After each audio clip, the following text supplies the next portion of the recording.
Hello guys, welcome to my new blog जिसका नाम है अक्षय दाढवे। तर गाइस, सध्या कोकणामध्ये एवढी घाण परिस्थिती आली ना पाण्याची की एका एका थेंबासाठी तरसावं लागतंय। आणि हे पर्यावरणाला आपण जे त्रास देतो ना त्याच्यामुळे होते। हे बघा, आज म्हणजे गेले कित्येक म्हणजे 2 महिने तरी आम्ही इथून खालून ते तिकडे वरपर्यंत गाडीने पाणी नेतोय। म्हणजे विचार करा तुम्ही। आणि आम्ही बघा ते डोंगराची जिथे डोंगर आहे ना तो तिथून आम्ही खाली येतो इकडे या साईडला। आणि अंतर बघा किती आहे ते वरती। आमच्या इकडे पाणी चढत नाही आहे आणि पाणी सध्या आमच्याकडे खूप कमी आहे। आणि सरकार जो टँकर पाठवतो त्या टँकरमुळे एवढी भांडणं होत आहेत की मला कमी भेटतोय, तुला जास्त भेटतोय, एवढ्या गोष्टी होत आहेत। आणि एखाद्याने जर जास्त घेतल्यानंतर दुसरी माणसं येऊन भांडत आहेत। म्हणजे विचार करू शकतो एवढ्या लेवलपर्यंत स्ट्रगल झालं आहे। तर हे बघा, बरण्या बघू शकता, एवढ्या बरण्या डोक्यावरनं न्यायच्यात म्हणजे खाऊची कामं आहेत काय बघा। त्या भरणार आणि जाणार। तर काय हे बघा, एवढ्या लेवलचं पाण्याचे कमतरता आमच्याकडे आले। किती बरण्यात माझा 1 2 3 4 5 14 बरण्या आहेत। आणि त्या 14 बरण्या इथून भरतील याची शक्यता पण नाही। इथून वरती त्या वाटेने वरती जायचं आणि परत त्याच वाटेने खालती यायचं न्यायला। आणि आता आम्ही काय करतो, एक आयडिया केलेली आहे। म्हणजे घरी प्रत्येक जण नाही म्हटलं तरी आमच्या घरामध्ये 10 माणसं आहेत आणि 10 माणसांना एक एक बरणी लागली तर रोजच्या 10 बरण्या लागतात आम्हाला। म्हणजे विचार करा, आता इथे 2 बरण्या ठेवतो आणि इथे 2 बरण्या ठेवतो, अशा एका ट्रिपमध्ये आम्ही 4 बरण्या नेतो।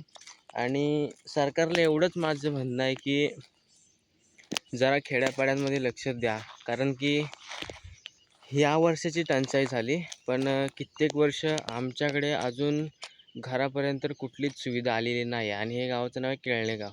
तर बघू शकता, रस्त्याची सोय नव्हती, रस्ता किती वर्षांनी झाला आहे आमच्या इकडे, म्हणजे यंदाच झाला आहे ते पण।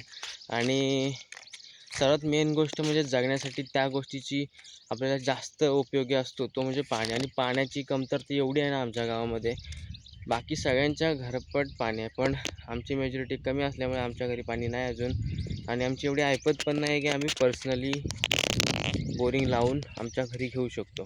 तर गाईस, हे व्हिडिओ खूप शेअर करा आणि दाखवून द्या की सोशल मीडियाची पॉवर काय असते ती। आणि बरण्या बघू शकता किती आहेत ते इथे। तर एवढ्या बरण्या वरती नेणं कुठल्याच मनुष्याची म्हणजे माणसाला साधी गोष्ट नाही आहे। आणि हा जो तुम्हाला चढ दिसतोय ना, हा जो दिसतोय तेवढा सोपा नाही आहे। तुम्हाला मी दाखवतो तिकडे वरती गेल्याच्या नंतर गाडीने। तर ब्लॉग बघा नक्की। आणि आमच्या पाण्यासाठी जो होणारा स्ट्रगल आहे ना तो नक्कीच बघा, कारण की आमच्या इकडे म्हणजे आम्ही असलो तरच आमचे आई वडील इथे पाणी आणू शकतात, कारण की त्यांना गाडी वगैरे चालवता येत नाही। तर मोस्टली तुम्ही खूप शेअर करा आणि आमच्या ह्या तालुक्याचे जे कोण आमचे निवडणुकीचे जे कोण असतील त्यांच्यापर्यंत तरी पोचवा व्हिडिओ। आणि त्यांना सांगा की इथपर्यंत आम्ही आलो आहे तर आमचं फक्त पाणी घरी नेऊन द्या, म्हणजे घरापर्यंत पोच करून द्या। बोरिंग वगैरे लावलेलं आहे, विहिरी 2 पाडलेल्या आहेत पण त्याचं काम अजून थांबलं आहे। 2 वर्ष आधी 1 वर्ष आधी निधी पास झाला होता, निधी कुठे अडकून राहिला आहे ते माहीत नाही। निवडणुकी आल्या की निधी पास करतो करून ही वेळ आली। आणि गाईस, व्हिडिओ खूप शेअर करा, पाण्यासाठी खूप आम्ही त्रासलो आहे। तर भेटू। बघा माणसं कुठून येतात ती, एवढ्या वरतून डोंगरातून येणं खाली पाण्यासाठी साधी गोष्ट नाही आहे। जर त्या नेत्यांना इथे खाली यायला जर पाणी लागलं असतं प्रत्येक वेळी तर त्यांना समजलं असतं सामान्य माणसाचं स्ट्रगल काय आहे। एरवी टॅक्स आमच्याकडनं घेणार, मतदान आमच्याकडनं दबाव करून घेणार, पण जेव्हा आम्हाला द्यायची वेळ होते तेव्हा काहीच नाही देते। बघा, वरतून खालपर्यंत येणं साधी गोष्ट नाही आहे। आणि कुठे आलो आहे बघा, आम्ही पार खाली नदीकडे। आत्ता इथे रस्त्यावर ठेवणार आणि तिथून खालनं भरणार। तर बघा तिथं पाणी येतं आहे, बघू शकता तिथं पाणी येतं, तिथून इथे ठेवणार। कायला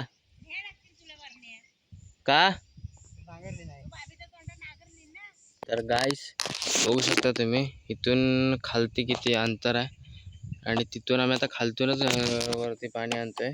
मला दाखवतो आता रोडची अवस्था बघा. समोर रोड दाखव.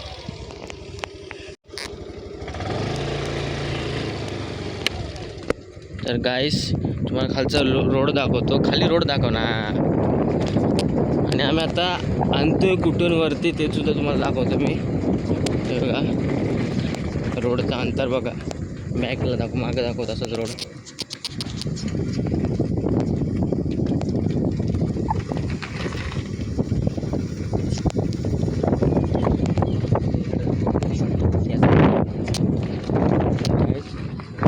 तुम्ही आणि एवढ्या खालतून वरती आणणं काही साधी गोष्ट नाही आहे. आणि त्यासाठीच आम्हाला आता तुमची गरज लागणार आहे. तर थोडीफार सरकारपर्यंत ही व्हिडिओ जाऊ द्या. कारण की खेड तालुक्यामध्ये असलेल्या खेडेगावामध्ये छोट्याशा म्हणजे एका पाण्याच्या छोट्याशा क्षुल्लक गोष्टीवरनं पाणी भेटत नाही आणि इथले लोक तडफडत आहेत. सगळ्या सुविधा पोहोचल्यात, फक्त एका पाण्याच्या गोष्टीपासून फक्त आम्ही अजून वंचित आहोत. फक्त काहीच हा ब्लॉग आहे तो आमच्या खेड तालुका प्रमुख जे कोण असतील त्यांच्यापर्यंत पोहोचला पाहिजे आणि त्यांनी काहीतरी दाखवला की आमच्यावरती. बघा शेतकऱ्याचे तर हाल झालेतच, त्यात सामान्य माणसाचे सुद्धा फुल म्हणजे फुल हाल होतात. बघा आज डोंगरावर त्याने डोंगराच्या नाम्यात खाली आले आणि समोर बोरिंगवर चाललं आहे आणि ते बोरिंगचं पाणी अजून आमच्या घरी चालत नाही, वरती चढत नाही. इथं नावं लागते. त्यामुळे गाईस काय करायचं तुम्हीच सांगा. बंद करा. तर गाईस बघा जिथून आम्ही पाणी नेतोय त्या गावचं बस स्टँड म्हणजे बस स्टॉप इथं आहे आणि इथून आम्ही जेमतेम इथून वरती 1-2 ते 3 किलोमीटर वरती डोंगर आहे, तिथून वरती आम्ही पाणी नेतो खालतून. तर तुम्ही विचार करू शकता किती लेवलचं स्ट्रगल करतो आहे आम्ही. आणि आता त्या लेवलची माणसं पण नाही राहिलेत की स्ट्रगल करतील आणि पाणीवरती घेऊन जातील. तरी पण स्ट्रगल करायचा विचार करतात आणि पाणी असल्यानंतर पाण्याचे काय करू शकत नाही त्याचा विचार करून आम्ही काही करून आता पाणी देणं पाहिजे. आणि माणसं आमच्या घरी जायची माणसं आहेत बघा, इथं भरणे आहेत.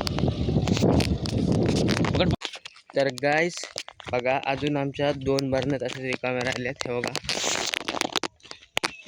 आणि ही एक बरणी तशीच राहिली. पाणी आमचा संपला. तर बघूया उद्याला. एकच बरणी राहिली ना.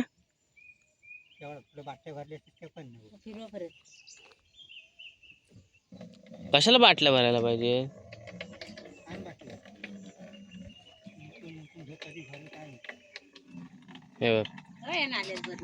थोडा ठेम भरतायत. भर लवकर, वाया घालू नको मम्मी.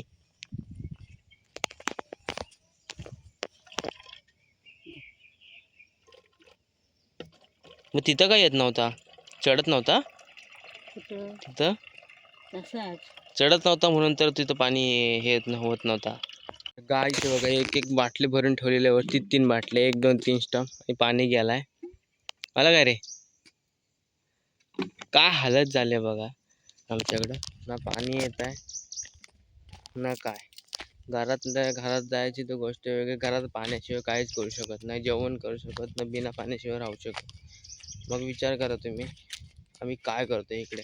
ना पाऊस पडत आहे ना पाणी आहे ना काय. म्हणजे करायचं तरी काय. दुष्काळ एवढा पडलाय ना गाईस. अशा प्रकारचा दुष्काळ आम्ही कधीच बघितलेला नव्हता. म्हणजे मी जन्मल्यापासून असा दुष्काळ बघितलाच नव्हता. तो ह्या वर्षी पडलाय.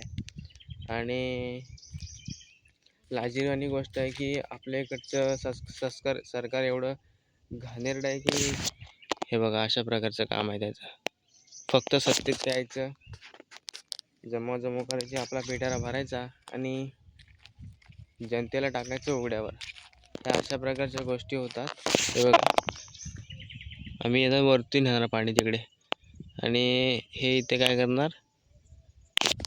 म्हणजे विचार करू शकता तुम्ही एका ह्युमन बॉडीची किती प्रकारे ते परीक्षा घेत आहेत. बाहेर स्वतःच्या आजूबाजूच्या गावांना खूप चांगल्या पद्धतीची फॅसिलिटी देत आहेत. आणि आम्हाला अजूनसुद्धा काहीच फॅसिलिटी भेटली नाही. हे बघा, ही एक बरणी भरले, ती एक बरणी भरण्यासाठी किती बाबा कष्ट घेत आहेत.